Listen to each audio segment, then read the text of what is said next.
Video के इस भाग में हम अमेरिकी लेखक रॉबर्ट ग्रीन की 1998 में प्रकाशित पुस्तक द 48 लॉज ऑफ पावर अर्थात शक्ति के 48 नियम के नियमों में से नियम 12 शिकार को निहत्था करने के लिए थोड़ी सी ईमानदारी और उदारता का इस्तेमाल करें के बारे में जानकारी दे रहे हैं। इस नियम अंतर्गत लेखक के विचार यह है कि एक सच्चा और ईमानदार कदम बेईमानी के दर्जनों कदमों को ढक लेगा। संदेह करने वाले लोगों के रक्षाकवच आपकी ईमानदारी और उदारता के कामों से शिथिल हो जाते हैं। जब आपकी थोड़ी सी ईमानदारी उनके कवच में छेद कर दे तो इसके बाद आप उन्हें इच्छानुसार धोखा दे सकते हैं और उनसे मतलब निकाल सकते हैं। सही समय पर दिया गया उपहार यानी ट्रोजन हॉर्स भी इसी उद्देश्य को पूरा करता है। पुस्तक the powers of the Carleton 1939 में ग्रेट डे फ्रांसिस्को की कहानी धोखेबाज दरबारी।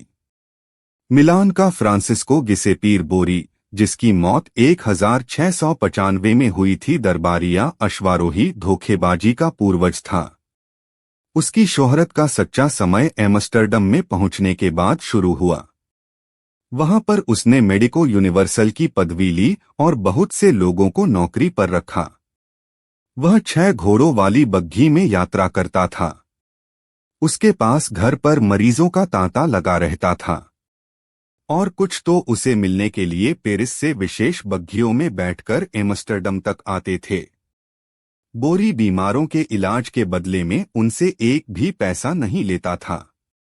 वह गरीबों को बहुत दान देता था और वह किसी तरह से भी पैसा नहीं लेता था।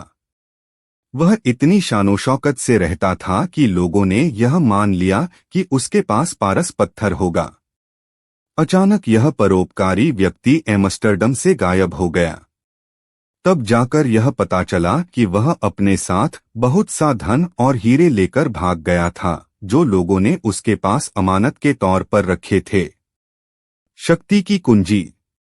धोखा देने का मूल मंत्र है ध्यान भटकाना।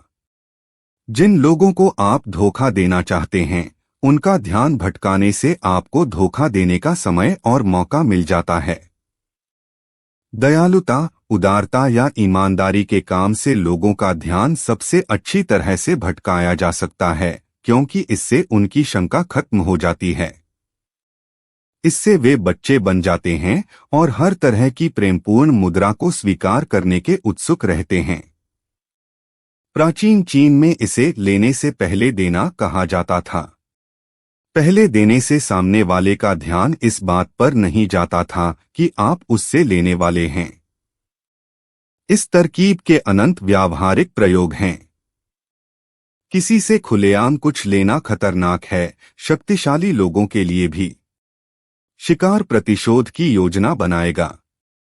जरूरत की चीज मांगना भी खतरनाक है, भले ही आप कितनी भी विनम्रता से मांगें। जब तक सामने वाले व्यक्ति को अपना फायदा नहीं दिखेगा, तब तक वह आपकी जरूरत पर ध्यान नहीं देगा। हो सकता है वह इससे चिढ़ भी जाए। लेने से पहले देना सीखें। इससे जमीन नरम हो जाती है, भावी आग्रह का आघात धीरे से लगता है और ध्यान भटकता है। कुछ देने के कई रूप हो सकते हैं: वास्तविक उपहार, उदारतापूर्ण कार्य, एहसान, सच्ची स्वीकारोक्ति। थोड़ी सी ईमानदारी किसी व्यक्ति से पहली बार मिलते समय सबसे अच्छी तरह काम करती है। हम सब आदतों के गुलाम हैं और हमारी पहली छवि लंबे समय तक चलती है। अगर कोई संबंध की शुरुआत में ही यह भरोसा करने लगता है कि आप ईमानदार हैं, तो बाद में इस भरोसे को बदलने के लिए बहुत कोशिश करनी पड़ती है। इससे आपको रणनीति बनाने का काफी मौका मिल जाता है। अक्सर ईमानदारी का एक ही काम पर्याप्त नहीं होता है। जरूरत है ईमानदारी की प्रतिष्ठा की। यह प्रतिष्ठा बहुत से कामों से बनती है जो महत्वहीन भी हो सकते हैं। एक बार यह प्रतिष्ठा बन जाए तो पहली छवि की तरह ही इसे हिलाना भी आसान नहीं होता है। प्राचीन चीन में चेंग के ड्यूक वू ने यह फैसला किया कि वह सशक्त बन रहे राज्य पर कब्जा कर लेगा। उसने अपनी योजना किसी को भी नहीं बताई और हू के राजा से अपनी बेटी की शादी कर दी। फिर उसने एक सभा बुलाई और अपने मंत्रियों से पूछा, मैं किसी देश पर आक्रमण करने के बारे में सोच रहा हूं। हमें किस देश पर हमला करना चाहिए? जैसी उसे उम्मीद थी, एक मंत्री ने जवाब दिया, हमें हू राज्य पर हमला करना चाहिए। ड्यूक गुस्सा दिखाते हुए बोला, हू अब हमारा मित्र राज्य है, तुम उस पर हमला करने का सुझाव कैसे दे सकते हो? इस गलत बात के लिए उसने मंत्री का सिर कलम करवा दिया। हू के राजा ने इस बारे में सुना। उसने सोचा कि उसके पास वो की ईमानदारी के बहुत से सबूत भी तो हैं। इसके अलावा वो ने उसके साथ अपनी पुत्री की शादी भी की है, इसलिए उसने वो से खुद को बचाने के लिए कोई सावधानी नहीं बरती। कुछ सप्ताह बाद वो की सेनाएं हू राज्य में घुस गईं और उन्होंने पूरे देश पर कब्जा कर लिया। ईमानदारी सावधान लोगों को निरस्त करने के सबसे अच्छे तरीकों में से एक है, लेकिन यह इकलौता तरीका नहीं है। कोई भी महान या निस्वार्थ दिखने वाला काम ऐसा ही कर सकता है।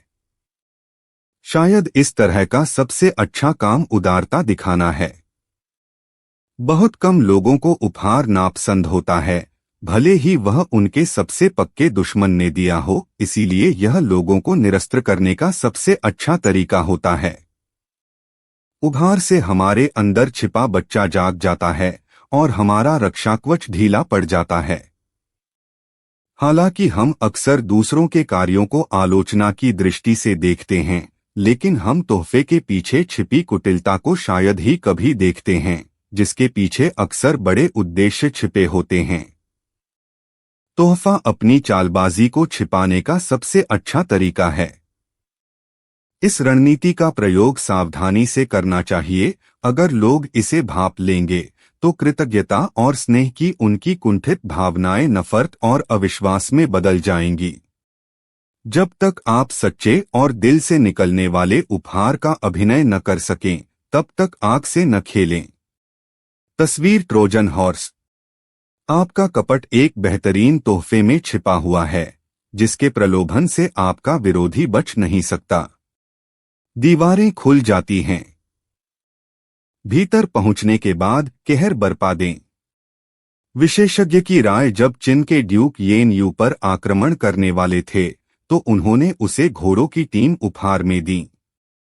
जब अर्लची चाओयू पर आक्रमण करने वाला था तो उसने उन्हें विशाल रथ तोहफे में दिए। इसीलिए यह कहा जाता है, कुछ लेने से पहले आपको देना चाहिए। हान फे त्यू, चीनी दार्शनिक, 3री सदी ईसा पूर्व।